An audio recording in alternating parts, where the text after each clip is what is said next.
So this is the iPhone 13 mini, one of the new phones that Apple released during their event around 6 months ago. I've been daily driving the mini for months now, so I've actually had some great real-world experience with this thing. And this begs the question, after all this time, should you consider buying the iPhone 13 or 13 mini? Well, let's find out. Okay, so as usual, to start, we have the specs. The iPhone 13 mini features the newest of Apple's processor offerings, the A15 Bionic, 4GB of RAM, which, while not a lot on the Android side of things, is still plenty on the iPhone. Either 128, 256, or 512GB of internal storage, with my personal model having 128GB, as honestly, that's more than enough for my needs. However, if you do want to keep more local files on your phone, then it is nice to know that you can actually upgrade this. It comes in several different color options, as is common with this tier of iPhone: black, white, blue, pink, red, and green. I personally have the blue color, as it is absolutely one of my favorite colors on the iPhone side of things. Seriously, well, this thing's in a case right now, but seriously, this thing looks awesome. Finally, it weighs in at 141 grams, which is actually pretty light for the iPhone side of things. And other than battery life and screen resolution, which we are going to be talking about later in their own respective sections, in terms of specs, that's pretty much it. Overall, pretty standard current gen iPhone offerings. However, it is nice that it hasn't actually been tamed down due to this being a smaller, cheaper phone. After this, we got design, build quality, and the button layout. Now, as many of you will be aware, the iPhone design language did actually change slightly with the iPhone 12, and it's just more of that here, really. We get the squared off sides, the ceramic shield technology, and as this isn't one of the Pro Series iPhones, we get an aluminium bezel. Of course, though, one of the things that actually did change with this iPhone is the notch size. On the iPhone 13 line, it is actually slightly smaller than it was on the previous iPhones, and while it wasn't as drastic as a lot of people wanted, it is still nice to have that reduced notch, and I think this is actually especially useful on a phone with a smaller screen size, so I think that's pretty nice. Of course, you do also get an IP68 water resistance rating, which has been the standard on iPhones for a couple of years now, this specific iPhone being actually rated in up to 6 meters of water for 30 minutes, which is actually pretty deep if you think about it. But yeah, don't do cave diving. That wouldn't be good. Now, one thing that I do want to say on the build quality is that despite the increased protection from the ceramic shield technology, I have actually broken a ceramic shield iPhone screen before. If you guys remember my iPhone 12 that got horribly cracked on the screen, yeah, that was a ceramic shield iPhone. These things aren't indestructible, but it is still always nice to have increased protection. After this, as I said, we have the buttons, and this is a pretty standard iPhone configuration at this point. We have 2 separate volume up and down buttons, an isolated lock button to avoid any misclicks, and the mute switch. All of the buttons do feel really nice and tactile. Placement just makes sense. Nothing feels poorly thought out or cluttered. Overall, design, build quality, and button layout are all very good on this iPhone. But to be honest, would we really expect anything less? After this, how's the screen? Well, seeing as we are going to be focusing on the mini variant of the iPhone 13 series, this screen is a 5.4-inch 1080 by 2034 Super Retina XDR OLED HDR display. That was a long sentence. Despite the size, this thing looks amazing. It features Dolby Vision, a blinding peak brightness of 1200 nits, and whether you're consuming HDR content, gaming, or just watching something high resolution, this screen does look absolutely incredible. Realistically, a lot of people are going to be wanting a bigger screen size, but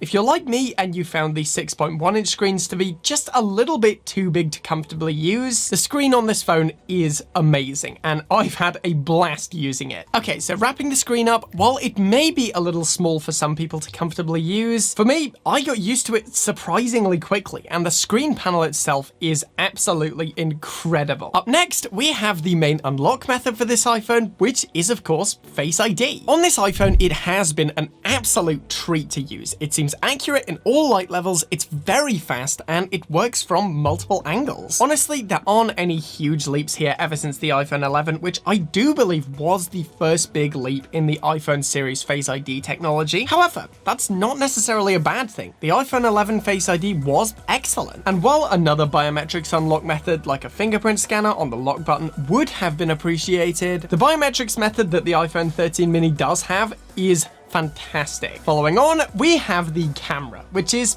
always fun to talk about. Quickly going over the specs, the iPhone 13 mini features a dual main camera system with a wide-angle 12 megapixel f1.6 camera and a 12 megapixel f2.4 ultra-wide camera. It also features a front-facing true depth camera with a resolution of 12 megapixels and an aperture of f2.2. Okay, already enough about those. How does this thing actually perform? Well, in terms of photography with the main camera, this is actually pretty damn impressive. The f1.6 aperture on the main camera not only means that you are going to get slightly blurrier backgrounds, but it's also going to perform better in low light as well. The sharpness, saturation, color science, and dynamic range all look absolutely fantastic on the 13 mini. And whether you're taking photos to edit to near perfection or just for a quick snap on social media, the iPhone 13 mini's main camera will not let you down. The ultra-wide, while it did initially take me some time to warm to, it is better than ever. Whether you want sweeping landscapes or just a little bit more functionality, the ultra-wide camera on this phone is actually pretty fantastic in my opinion. But as always, I've shown you some unedited photos from the iPhone 13 mini, so you can judge for yourself. This phone also does feature portrait mode, which again is better than ever. Man, a lot of this technology really has come a long way ever since it was introduced. Now you can get a more natural background blur than ever for that nice full frame look on a phone that's smaller than my camera lens. Of course, this phone also features night mode, which you can actually use on all angles. And while this is certainly a nice to have, when I want quality, I personally choose to only use night mode on the main camera. All of the other angles do look a little bit too smooth and washed out for my taste, especially on the ultra wide camera. And while it is certainly very useful for getting some night out selfies, speaking of the selfie camera, you can actually get some pretty nice shots on this thing. Again, while the camera being upgraded to 12 megapixels is nothing new in particular, again, this was first introduced on the iPhone 11, you can get some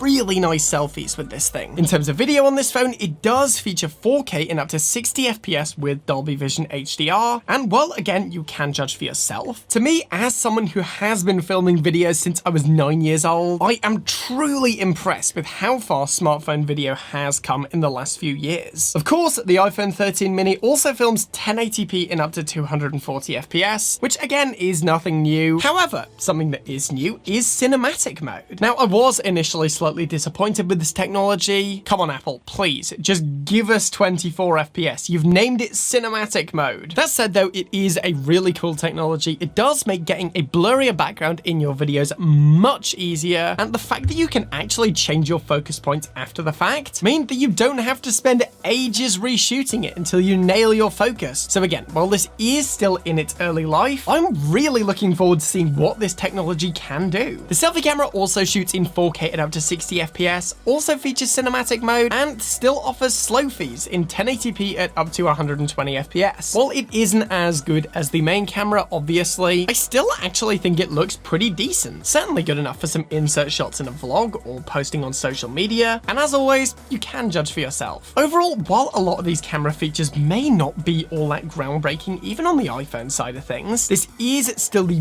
best camera system in a non-pro iPhone. After this, we have the most important aspect of a smartphone: OS and app performance. The iPhone 13 mini was launched with iOS 15, and seeing as this was released just 6 months ago, chances are if you buy this phone now, it will last for years. iPhones have had fantastic support for years now, and this only seems to be getting better. Cannot believe the iPhone 6S is still supported. If longevity is something that you want out of your phone, which to be honest, most people do, the 13 mini is certainly going to check this box. In terms of performance, scrolling through the operating system, opening up stock apps, and performing system functions all work flawlessly, as you would expect with a new iPhone. In terms of more intensive performance, as I said, this thing absolutely chews through 4K and HDR videos, and when I've been gaming on this thing or trying out photo editing in Lightroom, it doesn't skip a beat. Again, you would expect this from a new phone from Apple, but all the same, it is nice that you are getting such good performance in such a small package. After this, we are quickly going to return to the hard software with the speakers. The iPhone 13 mini does feature stereo speakers, utilizing both the top and the main speaker to create a louder,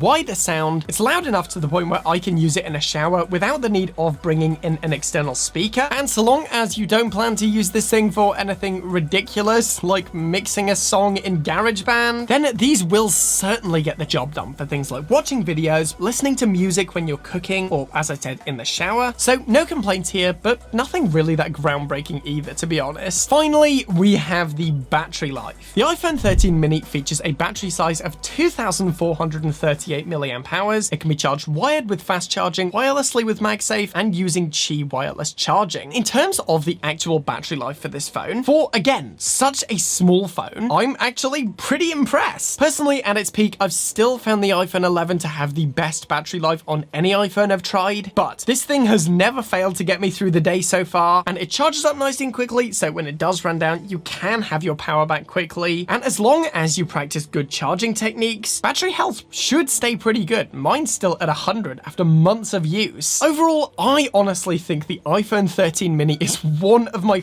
favorite phones I've ever owned. And I've owned a lot of phones, broken a lot too. It's such a nice size with great performance, an awesome camera, and not to mention the cheapest current gen iPhone, not counting that new SE3 that was just announced. And of course, for a big reason due to its size, it's not for everyone. I do think there are a lot of people who are gonna really like this phone. Alright guys, so that's it for today. I hope you've enjoyed this one. Let me know, by the way, what do you think of the iPhone 13 mini? Do you like it? Do you not like it? Are you planning to buy one? Feel free to let me know in the comments. I always enjoy reading those. As for now, as always, thank you for watching. Remember to like the video if you want to see more content like this, and smash that subscribe button.